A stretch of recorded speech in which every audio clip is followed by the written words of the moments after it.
MM herbo clinic நேயர்கள் அனைவருக்கும் வணக்கம். நான் உங்க பௌஜி. இன்னைக்கு ரொம்ப சென்சிட்டிவான ஒரு டாபிக் பத்தி தான் பேச போறோம். குறிப்பாகவே இன்றைய காலகட்டங்களில் பார்த்தீங்கன்னா அந்த ஃபர்டிலிட்டி சென்டர்ஸ் வந்து ரொம்ப அதிகமாயிருச்சு. அது பெரிய பிரச்சனையாகவும் கூட மாறிட்டு இருக்கு. அந்த பிரச்சனைகளை பத்தி பயங்கரமான விளக்கங்களோட நம்ம இயற்கை மருத்துவரான டாக்டர் இப்ராஹிம் அவர்கள் காத்துட்டு இருக்காரு. நம்ம அவர் கூட தொடர்ந்து உரையாடலாம். வணக்கம் சார். வணக்கம்மா.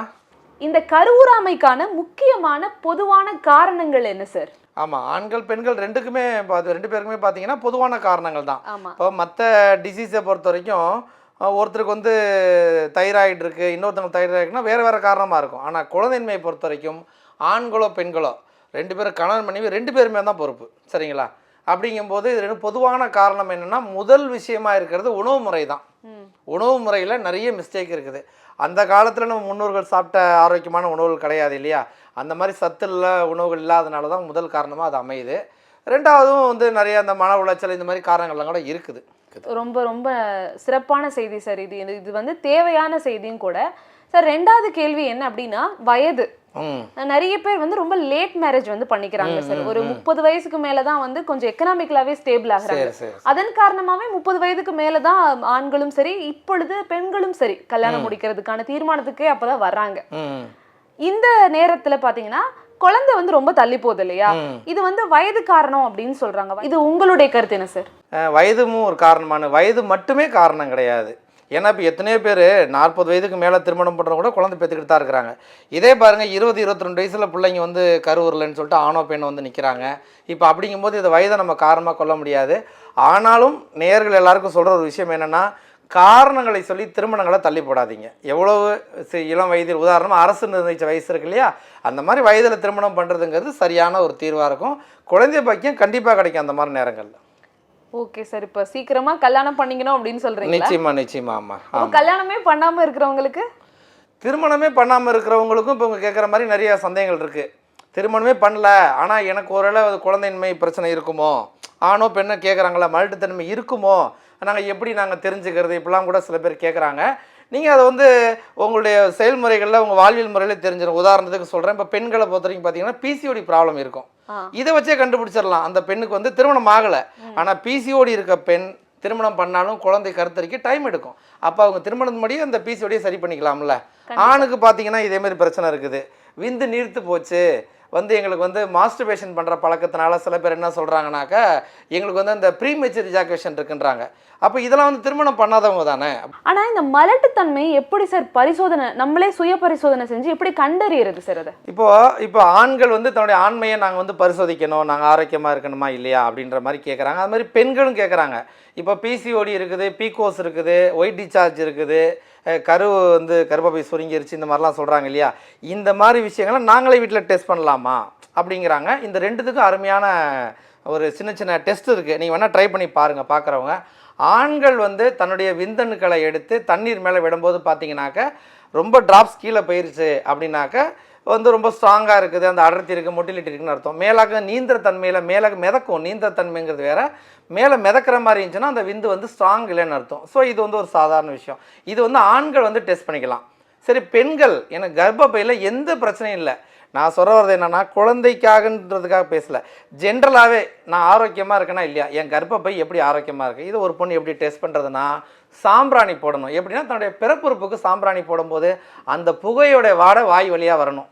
வந்துருச்சுன்னா எங்கேயுமே பிளாக் இல்லைன்னு அர்த்தம். புரியுதுங்களா? இது நிறைய பேர் என்கிட்ட கேட்டிருந்தீங்க, நான் பதிவுகளையும் சொல்லியிருக்கேன், என் சேனல் நிறையா சொல்லியிருக்கிறேன். அந்த புகை நல்லா குளிச்சுட்டு காலையில் அந்த புகை போடும்போது அந்த புகையோட வாடை வந்து அவங்க வாயிலேருந்து வரணும். யாருக்கிட்டையாவது போய் அவங்க வாயை ஊதுனாங்கன்னா வாயில் புகை வாடை வந்தால் கர்ப்பப்பையில் எந்த பிளாக்கும் இல்லை. உதாரணத்துக்கு பிசிஓடியோ இல்லை வெள்ளைப்படுதலோ இல்லை வந்து பீகோஸோ வந்து கர்ப்பப்பை சுருங்கிருச்சு, ஓவரி வந்து இப்படி ஆயிடுச்சு, எல்லாம் நிறைய கம்ப்ளைண்ட்ஸ் வரீங்க இல்லையா, அந்த மாதிரி இல்லைங்கிறது நீங்கள் இந்த டெஸ்ட் மூலமாக டெஸ்ட் பண்ணிக்கலாம். இது வந்து குழந்தைன்மைக்குன்னு இல்லை, ஆரோக்கியத்தை டெஸ்ட் பண்ணுறதுக்கு இது நல்ல ஒரு பரிசோதனை தான். ரெண்டு பேருமே நீங்கள் வீட்டிலே பண்ணிக்க முடியும். ரொம்ப ஒரு நல்ல வழிமுறை சொன்னீங்க சார். ரொம்ப பிரமாதமாக இருந்தது சார். அடுத்ததாக நான் கேட்க போகிறது என்னென்னா, இந்த மலட்டுத்தன்மைக்கும் பரம்பரை நோய்களுக்கும் எதுவும் தொடர்பு இருக்கா சார்? முன்ன காலங்களில் வந்த சில வீடியோக்களை எனக்கு அனுப்புவாங்க. நீங்கள் வந்து இந்த மருத்துவரோட வீடியோ பாருங்கள், அந்த மருத்துவ வீடியோ பாருங்கள், இவரெல்லாம் சொல்லியிருக்காரு அப்படிலாம் கூட சொல்லுவாங்க. ஆனால் என்னுடைய பார்வையில், நான் மற்ற மருத்துவர்கள் பற்றி பேசலை, என்னுடைய பார்வையில் என்ன சொல்கிறேன் அப்படின்னா, இதுக்கும் ஜெனட்டிக்குக்கும் சம்மந்தமே கிடையாது பெரும்பாலுமே. ஆனால் ஒருவேளை இருந்ததுன்னா உங்களுக்கு அதிகபட்சம் 13 வயசு 15 வயசுலேயே தெரிஞ்சிடும். புரியுதுங்களா? இப்போ என்கிட்ட வர கேஸ் எப்படி இருக்குன்னு பார்த்தீங்கன்னா, ஒரு 5 வயசு பையன் 10 வயசு பையனெல்லாம் கூப்பிட்டு வருவாங்க. இவங்களுக்கெல்லாம் வந்து ஆண்மை இருக்கா இல்லையான்னு தெரியல அப்படிலாம் சொல்லுவாங்க. நம்ம அது மாதிரி உள்ளவங்களும் நம்ம டெஸ்ட் பண்ண வேண்டியதில்லை. அதனால் 13லேருந்து ஒரு 15 வயசு இந்த வயசு உள்ளவங்களுக்கே தெரிஞ்சு போயிடும். அப்படிங்கும்போது ஒரு 20 வயசு தாண்டுங்கும்போது இன்னும் தெளிவாக தெரியும். ஒரு ஆணுக்கோ பெண்ணுக்கோ அவங்களுடைய உடலுடைய அந்த வளர்ச்சி இதெல்லாம் பார்க்கும்போது தெரிஞ்சிடும். அதை தாண்டி இருக்குது அப்படின்னா நீங்கள் வந்து ஜெனட்டிக்னு நினைக்கக்கூடாது. ஜெனட்டிக்காக இருந்தால் உங்கள் அம்மாவோ அப்பாவோ தாத்தாவோ பாட்டியோ யாரோடைய பாதிப்புகள் தான் இருக்கும். ஆனால் வந்து அது மாதிரி இருக்கிறதுக்கு வாய்ப்புகளே கிடையாது. நாம் நிச்சயமாக சரி பண்ணிக்க முடியும். ரொம்ப அருமையாக சொன்னீங்க சார். சார் அடுத்த கேள்வி என்னன்னா, மலட்டுத்தன்மை. இந்த மலட்டுத்தன்மை வர்றதுக்கு மன அழுத்தம் ஒரு காரணமா? கண்டிப்பாக அதுவும் ஒரு காரணம் தான். ஏன்னா நம்மக்கிட்ட பேசுகிற நிறைய பேர் பார்த்தீங்கன்னா இதனாலேயே மனநோயாளி ஆகிடுறாங்க, மனதளவில் பாதிக்கப்பட்டுறாங்க. குழந்தை இல்லை, இதனால் எங்கள் வீட்டில் பிரச்சனை வருது, கணவன் சைட்லேயோ இல்லை மனைவி சைட்லேயோ பிரச்சனைகள் இது மாதிரின்னு. சரிங்க, இது வந்து திருமணத்துக்கு அப்புறம் சரி, திருமணத்துக்கு முன்னாடியே வந்து மனப்பிரச்சனை இருக்குது, இதனால எங்களுக்கு இந்த உளவியலாக வருதானாலும் நிச்சயமாக இருக்குது. உளவியலாக பாதிக்கப்பட்ட ஆணுக்கோ பெண்ணுக்கோ கண்டிப்பாக மலட்டுத்தன்மை வரதான் செய்யும். அப்போ வந்து அவங்க அந்த மனதளவில் இருக்கிற பாதிப்போட்டு மீண்டு வந்தால் தான் அவங்களோட ஆண்மையோ இல்லை பெண்மையோ அந்த மலட்டுத்தன்மையிலேருந்து மீண்டு வரும். அதனால் வந்து கண்டிப்பாக மனசு ஒரு முக்கிய காரணம் தான். உங்களுக்கு குழந்தை வேணும் அப்படின்னா ஹாப்பியா இருங்க, மன அழுத்தம் இல்லாம இருங்க அப்படின்னு டாக்டர் இப்ராஹிம் அவர்கள் சொல்றாரு.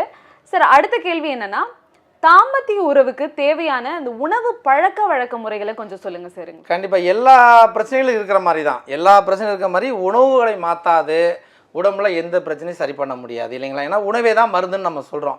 அப்போ வந்து ஆண் மலட்டுத்தன்மையோ இல்லை பெண் மலட்டுத்தன்மையோ வந்துருச்சு அப்படின்னா அது கண்டிப்பாக வந்து உணவு முறைகள் ஒரு முக்கிய காரணம். 2 விஷயம் புரிஞ்சுக்கணும். இந்த காணொலி பார்க்குற எல்லாருக்கும் ஒரே விஷயம் சொல்கிறேன், என்னென்னா கால்சியம் புரோட்டீன். இப்போ ஒரு முட்டைனா என்ன, இப்போ ஒரு கோழி முட்டையை எடுத்துக்கோமே, அது என்ன இருக்குது, கால்சியம் அது இருக்குது, ஒரு புரோட்டீன் இருக்குது. இதே போல் நாம் எடுக்கிற உணவுகளில் கால்சியம் புரோட்டீன் இருக்கணும். அப்படின்னா என்ன, பருப்பு உணவுகள் கீரை உணவுகள் அதிகமாக இருக்கணும். புரியுதுங்களா? இது ஆணுக்கா பெண்ணுக்கான்னு கேட்காதீங்க, 2 பேருக்கும் சேர்த்தான் நான் சொல்கிறேன். யார் ஒருத்தவங்க எண்ணெய் தேய்ச்சி ரெகுலராக குளிக்கிறாங்களோ, அது கீரை உணவுகள் சாப்பிட்றாங்களோ, இவங்களுக்கு கால்சியம் டெஃபிஷியன்சி வரவே வராது. அப்போது கால்சியம் டெஃபிஷியன்சி வரலன்னா ஆட்டோமேட்டிக்காக கருமுட்டை நல்லா வளரப்போகுது. இப்போ பருப்பு சாப்பிட்றவங்களுக்கு வேணால் வந்து சூரிய ஒளி தேவையில்லை, ஆனால் கீரை சாப்பிட்றவங்களுக்கு சூரிய ஒளி வேணும். அப்போ வந்து ஆயில் பாத் எடுக்கணும். இதெல்லாம் ரொம்ப நோட் பண்ணிங்க. இதை விட நிறைய கம்ப்ளைண்ட்ஸ்லாம் என்கிட்ட வரும். என்ன மாதிரி பிரச்சனைகள் பார்த்தீங்கன்னாக்க வந்து எங்களுக்கு ஆணுறுப்பில் வந்து வளர்ச்சியே இல்லை, எழுச்சியே இல்லை, விந்து ரொம்ப நீர்த்து போயிருக்குது, மொட்டிலிட்டியே இல்லை. இது ஒரு ஆண்கள் சைடில். பெண்கள் சைடில் என்னென்னா எங்களுக்கு வந்து கருமுட்டை வளர்ச்சியே இல்லை, கருமுட்டைலாம் ரொம்ப வீக்காக இருக்குது, இந்த மாதிரி சொல்கிறாங்க. இது இல்லாமல் சிறப்பான சில பிரச்சனைகள் இருக்குது. ஸ்பெஷல் கேஸ் எங்கிட்ட வருவாங்க, ஆண்கள் பெண்கள் வருவாங்க. அப்போ ஆண்கள் பெண்கள் சைடில் என்னென்னா மார்பக பிரச்சனை இருக்குது, பிறப்புறுப்பு தளர்ந்துருச்சு, இதனால எங்களுக்கு குழந்தையின்மை வருமா, இல்லை திருமணத்துக்கு அப்புறம் கூட வந்திருக்குன்னு கூட சில பேர் சொல்கிறாங்க. இதுக்கும் நம்ம வந்து மூலிகை மருந்துகள் உணவு கொடுக்குறோம். என்ன காரணம்னா இதுவும் நரம்பு சம்மந்தப்பட்டது. அப்போ வந்து நரம்பு வந்து எவ்வளவு நல்லா ஸ்ட்ராங்காக இருக்குதோ அதுக்கும் வந்து பெண் உறுப்பு தளர்ச்சிக்கோ இல்லை மார்பக தளர்ச்சி. அதுலேயும் சில பெண்கள் வந்து என்கிட்ட என்ன சொல்கிறாங்கன்னா, குழந்தெல்லாம் பெற்றுட்டேன் சார், குழந்தை பெற்று 1 வருடம் 2 வருடம் ஆச்சு, மார்பகத்தில் நிறைய கட்டிகள் மாதிரி வருது, வந்து ஃபைப்ராய்டு மாதிரிலாம் இருக்குது, இதுக்கெல்லாம் சொல்கிறாங்க. இதுக்கும் நம்ம மூலிகை மருந்து கொடுத்துக்கிட்டு தான் இருக்கோம். இப்போ இந்த மாதிரி ரொம்ப டிஃப்ரெண்ட்டான கேஸ்லாம் பார்த்தீங்கன்னா வந்து கேட்கவே கூச்சப்படுறாங்க, வாங்கவே கூச்சப்படுறாங்க இல்லையா? அப்படிங்கும்போது நீங்களாம் வந்து வாங்கி பயன்பெற்று, ஏன்னா நமக்கு பிரச்சனைன்னு ஒன்று வந்துட்டால் சரி பண்ணி தானே ஆகணும். இப்போ ஆண்களுக்கு அதே பிரச்சனை தானே, ஆண் உறுப்பு வளர்ச்சியே இல்லைங்கிறவங்க எப்படி தாம்பத்தியத்தை ஈடுபட முடியும், விரைப்புத்தன்மையிலான்னு என்ன பண்ண முடியும்? அப்போ இதுக்கும் நம்ம மூலிகை மருந்து கொடுக்குறோம். இந்த மாதிரி கேஸுகளும் நம்மக்கிட்ட வராங்க. என்னென்னா நம்மகிட்ட வந்து கேட்க தயங்கிக்கிட்டே கேட்குறாங்க, நம்ம வந்து உடனே சரிங்க நம்ம சொல்லி அவங்க மருந்துகள் கொடுத்து சரி பண்ணிக்கிட்டு இருக்கிறோம். இப்போது இந்த மாதிரி பிரச்சனைகளுக்கெல்லாம் அடிப்படை என்னன்னு தெரிஞ்சுக்கணும், ஹார்மோன் இம்பேலன்ஸ் தான் இல்லையா? இப்போ டெஸ்டிக்கல்லையோ இல்லை பெண்களுக்கு வந்து ஈஸ்ட்ரோஜன்னு சொல்லுவாங்க, இந்த ஹார்மோன் தானால பெண்களுக்கு வந்து மார்பகமோ இல்லை பிறப்புறுப்புலையோ பிரச்சனை வருது. அதே போல் ஆண்களுக்கு வந்து ஆண்மை தொடர்பாக வருதுன்னா இந்த ஹார்மோனுக்கான உணவு மூலிகை மருந்துகள்லாம் எடுத்துக்கிட்டாக நிச்சயமாக சரி பண்ண முடியும். அதனால் இப்போ என்னென்னா நம்ம இந்த மாதிரி விஷயங்களுக்குலாம் தீர்வு நம்மள்கிட்ட இருக்குது, ஏன்னா நம்மள்கிட்ட வாங்கிட்டு தான் இருக்கிறாங்க. இல்லை வாட்ஸ்அப்லேயோ இல்லை ஃபோன்லேயோ வந்தாலும் கண்டிப்பாக மருந்துகள் கொடுத்து சரி பண்ணிக்கலாம். கண்டிப்பாக சார், ரொம்ப பயங்கரமான ஒரு விளக்கம் கொடுத்தீங்க, ரொம்ப நன்றி சார். அடுத்து பெண்களை பார்த்தீங்கன்னாவே அந்த பீரியட் ப்ராப்ளம் தான் அவங்களுக்கு இந்த மாதவிடாய் ப்ராப்ளம் பத்தி தான் நம்ம நிறைய பேச வேண்டியது இருக்கு. அதுல முக்கியமான ஒண்ணு வந்து வெள்ளைப்படுதல் சார். இந்த வெள்ளைப்படுதல் பிரச்சனை வந்து பரவலா நிறைய பெண்களுக்கு இந்த நேரங்கள் உணவு பழக்க வழக்கங்கள்னால ஏற்படுது. சார், இந்த வெள்ளைப்படுதலுக்கு இயற்கை முறையில ஏதாவது உணவுகள் இருக்கா சார்? இயற்கை முறையில் உணவுகள் இருக்கா அப்படிங்கிறத விட முதல்ல பிசிஓடினா என்ன, வெள்ளைப்படுதல்லாம் என்ன ஒரு பெண் தெரிஞ்சுக்கிட்டாங்கனாலே வரவே வராது. இதான நமக்கு ரொம்ப முக்கியம். இல்லை உணவுகள்ன்ற ரெண்டாவது பார்த்துக்குவோம். முதல்ல விஷயங்கள் பிசிஓடி ஒரு பெண்ணுக்கு இருக்குன்னு சொன்னாங்கன்னா அவங்க உடம்பளவில் வேலைகளை ரொம்ப குறைச்சிட்டாங்கன்னு அர்த்தம். உடம்புக்கு வேலை கொடுக்கல, உட்காந்தே இருக்கிற பெண்கள், பெரும்பாலான பெண்களுக்கு இந்த பிரச்சனை இருக்குது பிசிஓடி. அப்போ வெள்ளைப்படுதல்னா என்ன அப்படின்னு கேட்குறாங்க. வெள்ளைப்படுதல் மன உளைச்சலில் இருக்கிற பெண்களுக்கு வெள்ளைப்படுதல் வரும். இவ்வளோதான் விஷயம். இதுக்கு போய் நம்ம மருந்து சாப்பிட்லாமா? சாப்பிட்னா மூலிகை மருந்தோ வீட்டு வைத்தியமோ செய்யலாம் இல்லைங்களா? இதுக்கு போய் நம்ம ஆங்கில மருத்துவத்தை எடுக்கும்போது கண்டிப்பாக அதோட தொடர்ச்சியான பிரச்சனைகள் வர்றதுக்கு வாய்ப்புகள் இருக்குது. அப்போ வந்து மன உளைச்சல்லேருந்து வெளில வந்துட்டாலே வந்து நமக்கு வந்து வெள்ளைப்படுதல் வராது. ஏன்னா என்கிட்ட அந்த மாதிரி ஒரு கேஸ் வந்தாங்க. நான் மருந்து கொடுக்க முடியாது, சரியாயிட்டாங்க. என்னென்னா அவங்க பிரச்சனை முடிஞ்சிருச்சு, மனதளவில் சந்தோஷமாயிட்டாங்க. அதனால் வந்து அவங்களுக்கு வந்து வெள்ளைப்படுதல் சரியாயிருச்சு. சரி, உணவு முறை ரெண்டுத்துக்கும் என்ன அப்படின்னு பார்த்தீங்கன்னா, எந்த பெண், அதாவது பிசிஓடியாக இருக்கட்டும் வெள்ளைப்படுதலாக இருக்கட்டும், ரெண்டுத்துலையுமே என்ன விஷயம் அப்படின்னு பார்த்தீங்கன்னா, பழங்கள் நிறைய சாப்பிட்ணும், முளைக்கட்டிய தானியங்கள் நிறையா சாப்பிட்ணும். இந்த ரெண்டுமே பார்த்தா இன்றைக்கி இருக்க பெண்கள் எவ்வளோ பேர் சாப்பிட்றாங்கன்னு எனக்கு தெரியல. ஒருவேளை நீங்கள் சாப்பிட்டீங்கன்னா நல்லது, இல்லைனா இனிமேல் அடாப்ட் பண்ணிக்கோங்க. காலை உணவு பழம் இருக்கணும், முளைக்கட்டிய தானியம். ஏன்னா இது ரெண்டுலேருந்து தான் உயிர் இருக்குது. அப்போ உயிர் இருக்கிறத நம்ம எடுக்கும்போது நம்மளுடைய கர்ப்பப்பை ஆரோக்கியமாக இருக்கும். அவ்வளோதான் விஷயம். இந்த டிப்ரெஷன் பிரச்சனை தான் இந்த வெள்ளைப்படுதலுக்கே காரணம். நிச்சயமா மனதளவுல பாதிக்கப்பட்டவங்களுக்கு மட்டும்தான் வெள்ளைப்படுதல் அதிகமா இருக்கும். ரொம்ப அருமையா சொன்னீங்க சார். அடுத்த கேள்வி என்னன்னா, இந்த நவீன சிகிச்சைகள்லாம் பயன் கொடுக்காத பட்சத்துல மூலிகை வைத்தியங்கள்லாம் எந்த அளவுக்கு சார் உதவுது? உதாரணமா IUI IVFன்னுலாம் சொல்லுவாங்க, கேள்விப்பட்டிருப்பீங்க. செயற்கை கருத்தரிப்புன்னு சொல்லுவாங்க இல்லையா? இதுல வந்து சப்போர்ட் பண்ணனாலும் நம்ம இயற்கை மருத்துவம் சப்போர்ட் பண்ணுமான்னு, நிச்சயமா சப்போர்ட் பண்ணும். செயற்கை கருத்தரிப்பு அந்த IVF நம்ம தவிர்த்துக்கிட்டு இயற்கையான முறையில் மருந்துகள் சாப்பிட்டு இயற்கையான உணவு முறைகள் எடுத்துக்கிட்டு இயற்கை வேல்யூக்கு வந்தால் கண்டிப்பாக முடியும். நம்ம வந்து ஹெர்போ கிளினிக் மூலமாக நிறைய ரிசல்ட் எடுத்துருக்குறோம். நிறைய பெண்களுக்கு வந்து மருந்துகள் கொடுத்து, ஆண்களுக்கு மருந்துகள் கொடுத்து அவங்களுக்கு வந்து பிரச்சனையை சரி பண்ணியிருக்கிறோம். அப்படிங்கும்போது அந்த செயற்கை கருத்தரிப்புங்கிறது நமக்கு தேவையே இல்லாதது. அது நம்முடைய பணமும் நிறைய விரயமாகுது, ஆரோக்கியம்லாம் கெட்டு போகுது இல்லைங்களா? மூலிகை மருந்துல நிச்சயமாக சரி பண்ண முடியும்.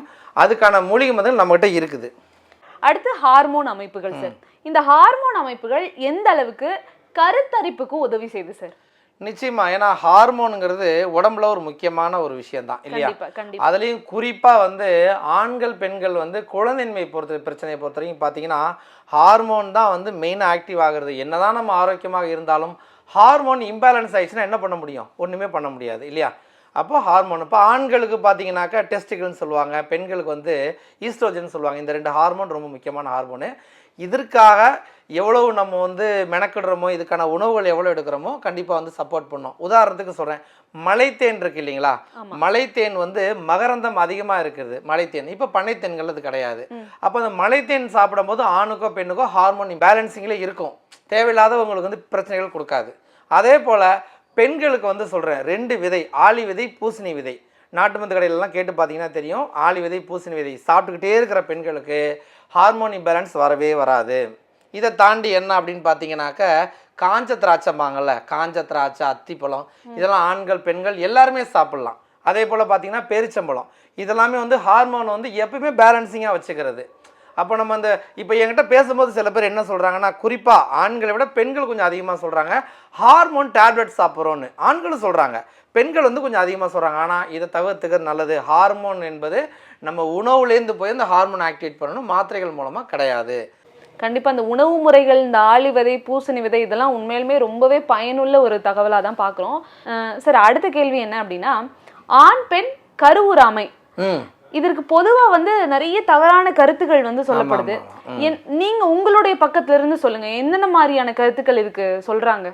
இல்லை, மெயினாக வந்து இப்போது என்கிட்ட சொல்கிற விஷயங்கள் என்ன அப்படின்னு பார்த்தீங்கன்னாக்க, அசைவம் சாப்பிட்றவங்களுக்கு வந்து கருவுறது ரொம்ப குறைச்சலாக இருக்கும் அப்படின்னு சொல்கிறாங்க. அப்படி கிடையாது, நாட்டுக்கோழி சேர்த்துக்கலாம். நான் பேசுகிறது வந்து பார்த்தீங்கன்னா அசைவ பிரியர்களுக்கு, சைவ பிரியர்களுக்குலாம் அசைவ பிரியர்களை பற்றி நான் சொல்கிறேன். நான் நாட்டுக்கோழி சேர்த்துக்கலாம், பிராய்லர் கோழியை தவிர்த்துக்கிறது நல்லது, புரியுதுங்களா? அதே போல் வந்து மட்டன் வந்து ரொம்ப வந்து உடம்பு குளிர்ச்சி, அதனால் மட்டன்லாம் தவிர்த்துக்கலாம். அப்போ ஆனால் என்ன சொல்கிறாங்கன்னா, மட்டன் சாப்பிட்டாக்க வந்து ஆண்மைத்தன்மை அதிகரிக்கும், பெண் மலட்டுத்தன்மை வந்து குறையும் இப்படிலாம் சொல்கிறாங்க. அப்படி கிடையாது, அதை தவிர்த்துக்கிறது நல்லது. இன்னும் சொல்ல போனாக்கா மீன் சாப்பிடக்கூடாதுன்னு சொல்கிறாங்க. சில இடங்களில் பார்த்தீங்கன்னாக்கா மீனே சாப்பிடக்கூடாதுங்கிறாங்க. ஆனால் அப்படி கிடையாது. ஒமேகா-3ங்கிறது வந்து மீனில் தான் இருக்குது. அப்போ இந்த ஒமேகா-3ங்கிறது மீனில் இருக்கும்போது கடல் மீன், அதுவும் இந்த ஒரு ஜான் இருக்கிற மீன் தான். ரொம்ப பெரிய மீன்லாம் சாப்பிடக்கூடாது. ஒரு ஜான் இருக்கிற மீன் சாப்பிட்றவங்களுக்கு ரொம்ப நல்லது. இதையும் தாண்டி ஒரு காமெடியான விஷயம் என்ன தெரியுங்களா? பெண்கள் ஸ்கிப்பிங் விளாட்னாக்கா கருத்தரிக்காதுங்கிறாங்க. இதை விட பெரிய பொய் வந்து கிடையவே கிடையாது. ஸ்கிப்பிங் விளையாடுறதுனால கருப்பை போய் இறங்கிரும், அந்த பெண்ணு கருத்தரிக்காது. மாடிப்படி ஏறி இறங்கினாக்க கருத்தரிக்காது இப்படிலாம் சொல்கிறாங்க. அதெல்லாம் கிடையவே கிடையாது.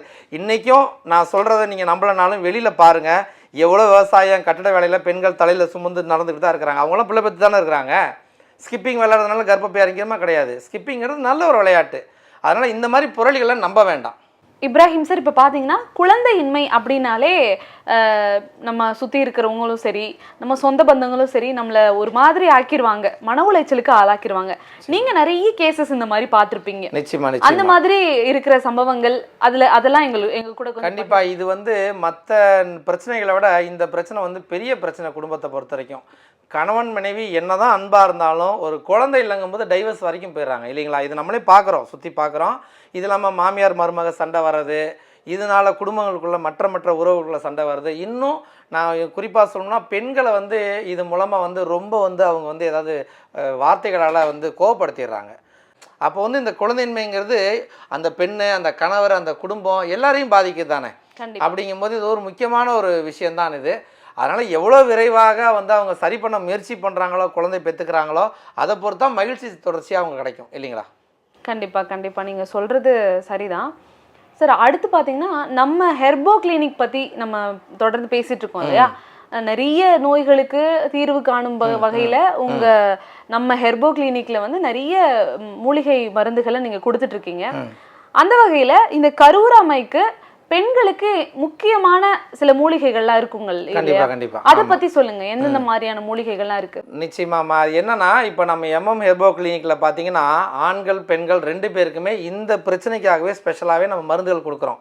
அவங்களுடைய வயசு, அவங்களுடைய பாதிப்பு, திருமணமாக எத்தனை வருஷம் ஆகுது, அவங்க வச்சிருக்க ரிப்போர்ட்ஸு, இது எல்லாத்தையுமே நம்ம அனலைஸ் பண்ணி அதற்கான மூலிகை மருந்து. உதாரணமாக ஒரு பெண்ணுக்கு ஒரு குறிப்பிட்ட பிரச்சனை அதுக்கான மருந்து, இல்லை ஓவராலாகவே கர்ப்பப்பையில் பிரச்சனைனா அதுக்கு மருந்து கொடுக்குறோம்.